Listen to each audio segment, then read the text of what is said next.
everybody, I'm gonna do something fun that I've seen floating around lately. 5 crops that I will not be growing this year and 5 seeds that are new to me that I'm excited about this year.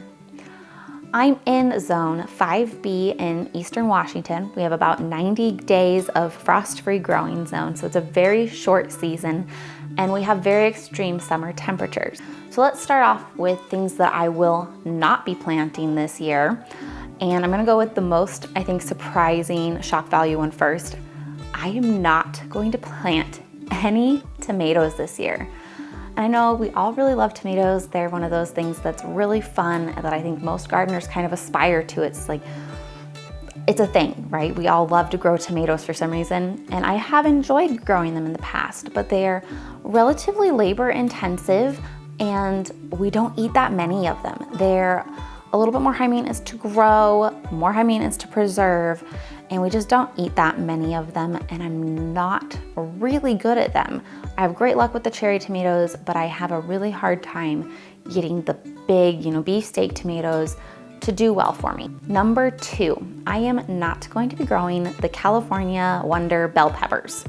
I have tried 3 years in a row now to grow the standard normal bell peppers that we get in the grocery store. They are my husband's absolute favorite. We eat a ton of bell peppers, and I really badly wanted to be able to grow all of our bell pepper needs, but I have never been able to get them past the kind of grassy green underripe stage.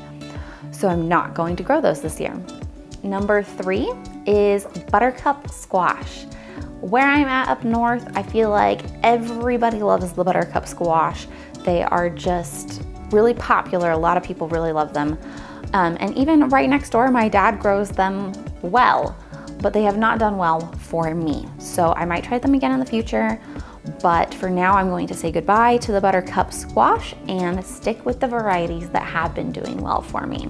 Number 4 is the teeny tiny baby Bok Choy. I got those from Baker Creek. They were so stinking adorable, I could not resist, but they were maybe a little gimmicky. I did not have very great luck with them. They didn't put on very uniform little baby Bok Choys. Instead, they were very leggy and kind of sporadic in their growth. So I'll stick with my Shanghai Green and Milk Bok Choys. They do really great for me. The tiny ones were really cute, but they just weren't as practical. All right, the 5th and final one that I will not be growing this year is Scarlet Kale.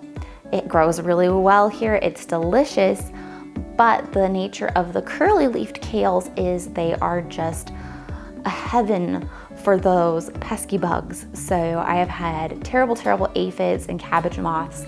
It's just really hard to keep them off of those really curly leaves. They just love to hide in there, and it's much harder to manage pests. So I will not be doing the curly leafed Scarlet Kale this year.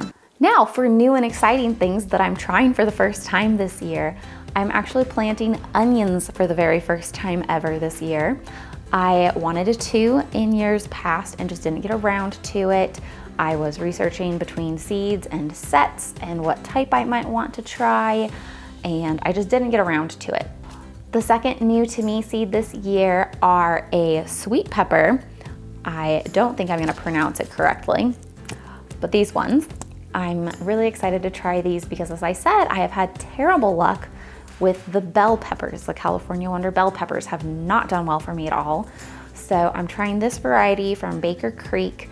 It's supposed to be a wonderfully flavored sweet pepper. It's supposed to do good in a shorter season, so I have high hopes for that. I'm really excited that could be our pepper. The 3rd new thing I'm trying is a tomatillo. I tried tomatillos for the very first time ever last year and loved the flavor, loved them. So I'm really excited to try to grow some of those. I've heard they're easy care, very prolific.